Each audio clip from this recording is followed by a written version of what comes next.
ఆంధ్రప్రదేశ్లో అనేక కళలు ఉన్నాయి ఇక్కడ. మనం చాలా సందర్భంలో లేపాక్షి ఆధ్వర్యంలో ఇట్లాంటి ఎగ్జిబిషన్లో చూసినాం.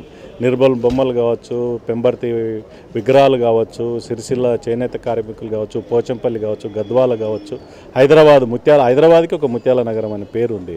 హైదరాబాద్లో చాలా రకాల కళలు ఉన్నాయి. వీటన్నిటిని కూడా గత వేలాది సంవత్సరాలుగా ప్రోత్సహించినటువంటి గత పాలకులు రాజుల కాలంలో వీళ్ళని ప్రోత్సాహం అన్ని రకాలుగా ఉంది.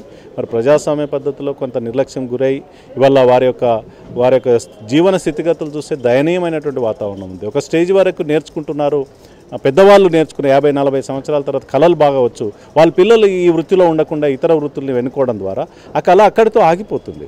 కాబట్టి వాళ్ళకి అన్ని రకాలుగా ప్రోత్సాహం ఇవ్వాల్సినటువంటి అవసరమైతే ఒక యూనివర్సిటీని, ఈ హ్యాండీక్రాఫ్ట్స్ యూనివర్సిటీని కూడా పెడితే బాగుంటుందని నా సూచన. ఇంతకుముందు చెప్పదలుచుకున్నాను, అది నేను మర్చిపోయాను. ఒక హ్యాండీక్రాఫ్ట్ యూనివర్సిటీ పెడితే ఆ యూనివర్సిటీలో అన్ని రకాల డిపార్ట్మెంట్స్ ఉంటాయి, అన్ని రకాల ప్రోత్సాహం ఉంటుంది, కొత్త కళాకారులను సృష్టించుకునే అవకాశం ఉంటుంది.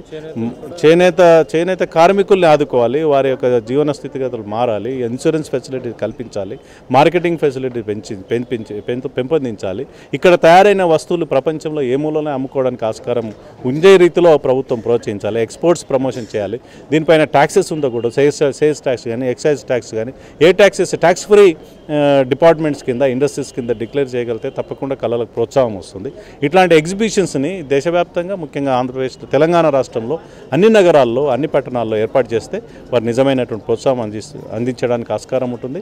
ఇవాళ ఇక్కడ మరి లేపాక్షి ఆధ్వర్యంలో హ్యాండీక్రాఫ్ట్స్ కార్పొరేషన్ ఆధ్వర్యంలో ఈ ఎస్ఆర్ నగర్లో ఇంత పెద్ద ఎత్తున ఈ ఎగ్జిబిషన్ ఏర్పాటు చేసినందుకు మా మిత్రులందరికీ కూడా అభినందనలు తెలియజేస్తూ, యాజమాన్యానికి అభినందనలు తెలియజేస్తూ, ఇంకా దీన్ని ఈ 15-16 రోజులు జరుగుతున్న ఎగ్జిబిషన్ వేలాది మంది వచ్చి ఇక్కడ దీన్ని విజిట్ చేసి ప్రోత్సహించాల్సిందిగా కోరుతాం.